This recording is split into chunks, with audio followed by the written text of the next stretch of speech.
Welcome back to my inner sanctum. I'm your hostess, Countess Elizabeth, mistress of the macabre. Authority and power are those things that keep people from committing horrendous acts. And even then, when those acts are committed, these people are put into prisons where they must obey the authority of guards. On today's tale, we will look into an experiment on this power and authority. The Stanford Prison Experiment. So, let us join the experiment and enter the prison so we can explore our grotesque curiosity. The Stanford Prison Experiment, conducted between the dates of August 15th to the 21st, 1971, was a social psychology experiment that attempted to investigate the psychological effects of perceived power, focusing on the struggle between prisoners and prison officers. It was conducted at Stanford University and led by psychology professor Philip Zimbardo using psychology students. Zimbardo and his colleagues were interested in finding out whether the brutality reported among guards in American prisons was due to sadistic personalities of the guards, i.e. dispositional,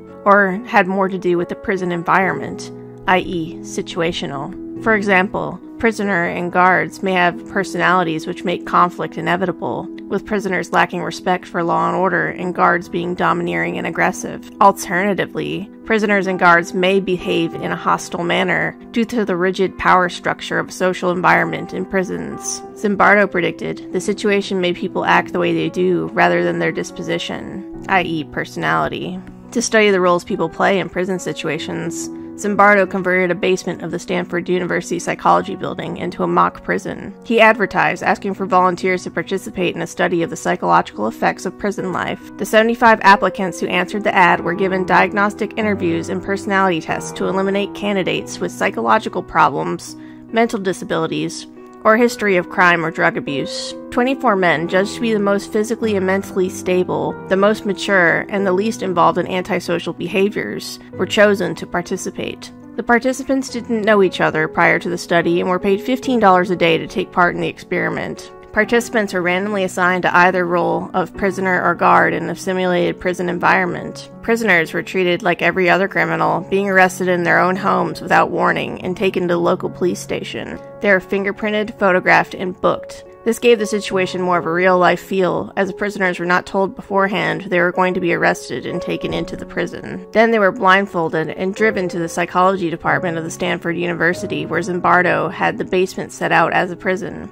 with barred doors, windows, bare walls, and small cells. Here the de-individuation process began. When the prisoners arrived at the prison, they were stripped naked, deloused, had all their personal possessions removed and locked away, and were given prison clothes and bedding. They were issued a uniform and referred only to their number. The use of ID numbers were a way to make prisoners feel anonymous. Each prisoner had to be called only by his ID number and could only refer to himself and the other prisoners by number. Their clothes comprised of a smock with their number written on it, but no underclothes. They also had a tight nylon cap to cover their hair, which was used to simulate being shaved bald to further depersonalize prisoners, because hairstyles are used to denote individualism. The prisoners also had a locked chain around one ankle to always remind them that they were incarcerated. Zimbardo states, "It should be clear that we were trying to create a functional simulation of a prison, not a literal prison. Real male prisoners don't wear dresses, but real male prisoners do feel humiliated and do feel emasculated." It was their goal to produce similar effects quickly by putting men in a dress without any underclothes. Indeed, as soon as some of our prisoners were put in these uniforms, they began to walk and sit differently, and to hold themselves differently, more like a woman than a man, which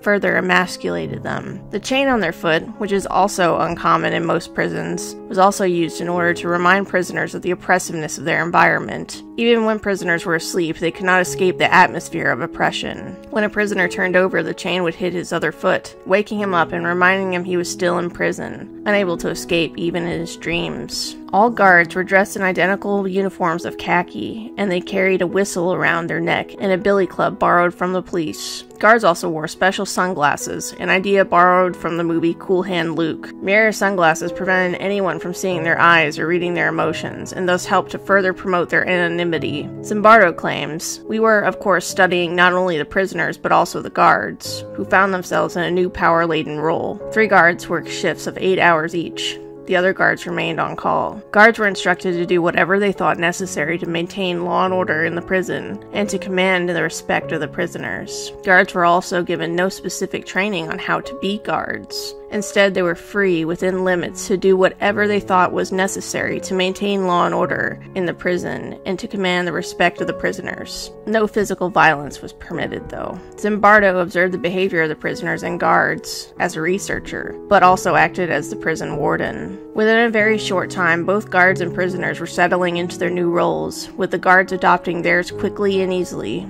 Within hours of beginning the experiment, some guards began to harass prisoners. At 2:30 a.m., prisoners were awakened from sleep by blasting whistles for the first of many counts. The counts served as a way to familiarize the prisoners with their numbers. More importantly, they would be provided a regular occasion for the guards to exercise control over the prisoners. The prisoners soon adopted prisoner-like behaviors, too. They talked about prison issues a great deal of the time. They even told on or snitched about each other to the guards. They started taking the prison rules very seriously, as though they were there for the prisoners' benefit, and infringement would spell disaster for all of them. Some prisoners even began siding with the guards against prisoners who didn't obey the rules, with the other prisoners feeling that the person who did not obey the rules was a troublemaker. The prisoners were taunted with insults and petty orders. They were given pointless and boring tasks to accomplish, and they were generally dehumanized. Push-ups were a common form of physical punishment imposed by the guards. One of the guards stepped on the prisoner's back while they did the push-ups, or made the prisoners sit on the backs of the fellow prisoners doing the push-ups. Zimbardo states, "When we saw the guard demand push-ups from the prisoners, we initially thought this was an inappropriate kind of punishment for a prison, a rather juvenile and minimal form of punishment. However, we later learned that push-ups were often used as a form of punishment in Nazi concentration camps. It's noteworthy that one of our guards also stepped on the prisoner's back while they did the push-ups, or made the prisoners sit or step on the backs of fellow prisoners doing push-ups." Because the first day passed without incident, the guards were surprised and totally unprepared for the rebellion which broke out the morning of the second day. During the second day of the experiment, the prisoners removed their stocking caps, ripped off their numbers, and barricaded themselves inside the cells, putting their beds against the door. The guards called in reinforcements. The 3 guards who were waiting on standby duty came in, and the night shift guards voluntarily remained on duty. The guards retaliated by using fire extinguishers, which shot a stream of skin-chilling carbon dioxide, and they forced the prisoners away from the doors. Next, the guards broke into each cell, stripped the prisoners naked, and took the beds out. The ringleaders of the prison rebellion were placed in solitary confinement. After this, the guards generally began to harass and intimidate the prisoners. After the rebellion, one of the 3 cells was designated as a privileged cell. The 3 prisoners least involved in the rebellion were given special privileges. The guards gave them back their uniforms and beds and allowed them to wash their hair and brush their teeth. After half a day of this treatment, the guards took some of these good prisoners and put them into the bad cells, and took some of the bad prisoners and put them in the good cells, thoroughly confusing all of the prisoners. Some of the prisoners who were the ringleaders now thought the prisoners from the privileged cells were informers, and suddenly the prisoners became distrustful of each other. The effect was to break solidarity amongst the prisoners. Over the next few days, the relationships between the guards and the prisoners changed.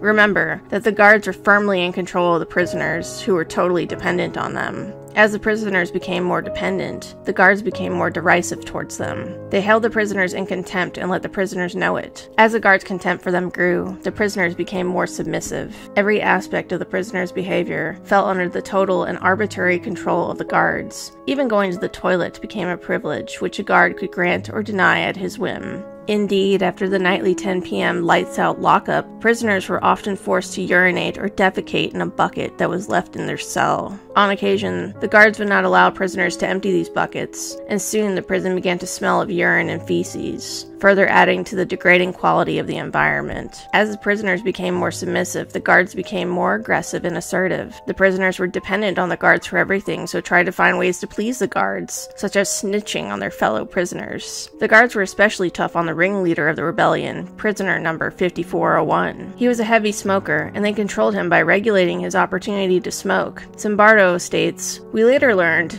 while censoring the prisoner's mail, that number 5401 was a self-styled radical activist. He had volunteered in order to expose our study, which he mistakenly thought was an establishment tool to find ways to control student radicals. In fact, he had planned to sell the story to an underground newspaper when the experiment was over. Less than 36 hours into the experiment, prisoner number 6812 began suffering from acute emotional disturbance, disorganized thinking, uncontrollable crying, and rage. After a meeting with the guards where they told him he was weak but offered him informant status, Number 6812 returned to the other prisoners and said, "You can't leave. You can't quit." Soon, number 6812 began to act crazy, to scream, curse, go into a rage that seemed out of control. It wasn't until this point that the psychologist realized they had to let him out. The next day, the guards held a visiting hour for parents and friends. They were worried when the parents saw the state of the jail that they might insist on taking their sons home. Guards washed the prisoners, had them clean and polish their cells, fed them a big dinner, and played music on the intercom. After the visit, rumors spread of a mass escape plan.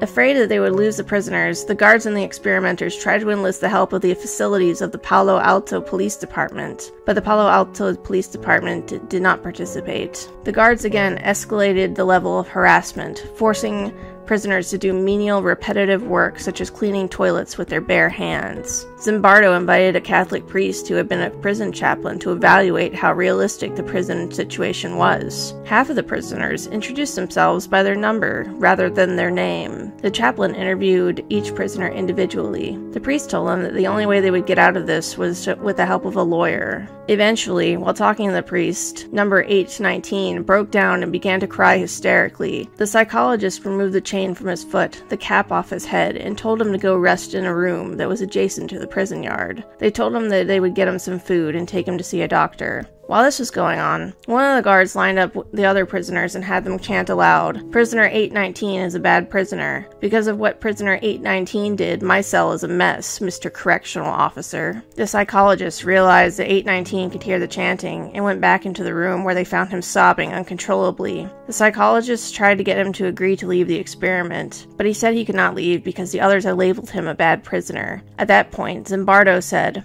"Listen, you're not number 819. You are your name. And my name is Dr. Zimbardo. I'm a psychologist, not a prison superintendent. This isn't a real prison. This is an experiment, and those are students, not prisoners, just like you. Let's go." He stopped crying suddenly. He looked up and replied, "Okay, let's go," as if nothing had been wrong. Zimbardo had intended that the experiment should run for 2 weeks, but on the 6th day it was terminated due to the emotional breakdown of the prisoners and excessive aggression of the guards. In 2008, Zimbardo noted, "It wasn't until much later I realized how far into my prison role I was at that point. Like I was thinking as a prison superintendent rather than a research psychologist." According to Zimbardo and his colleagues, the Stanford Prison Experiment revealed how people would readily conform to the social roles they're expected to play, especially if the roles are as strongly stereotyped as those of the prison guards. Because the guards were placed in a position of authority, they began to act in ways that would usually not behave in their normal lives. The prison environment was an important factor in creating the guards' brutal behavior. None of the participants who acted as guards showed sadistic tendencies before the study. Therefore, the findings support the situational explanation of behavior rather than the dispositional one, that it was the actual situation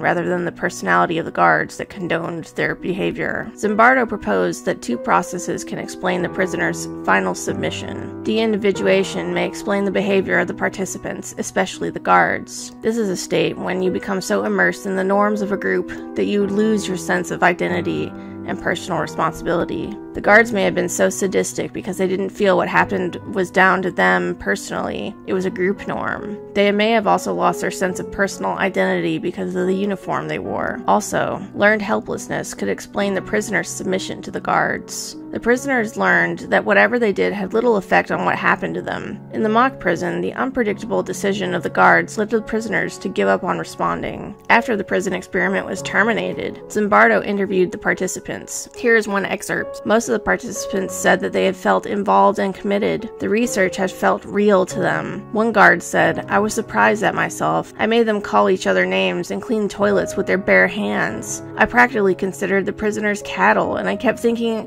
I had to watch out for them in case they tried something." Another guard said, "Acting authoritatively can be fun. Power can be a great pleasure." Most of the guards found it difficult to believe that they had behaved in the brutalizing ways that they had. Many said they hadn't known this side of themselves existed or that they were capable of such things. The prisoners, too, couldn't believe that they had responded in the submissive, cowering, dependent way they had. Several claimed to be assertive types normally. When asked about the guards, prisoners described 3 stereotypes that can be found in any prison. Some guards were good, some were tough but fair, and some were cruel. Well, that was truly a grotesque tale, which showed the power dynamics of people in these situations. What interests me the most about the prison study is how immersive it was for the prisoners. It was really crazy to me that they arrested people while they were home and taken to this fake prison. The real-life version of the situation happens every day, so maybe it makes it more realistic. Thank you for watching the video. Subscribe, like, and share if you would also like to keep exploring our grotesque curiosity. We'll meet again in the darkness of the night.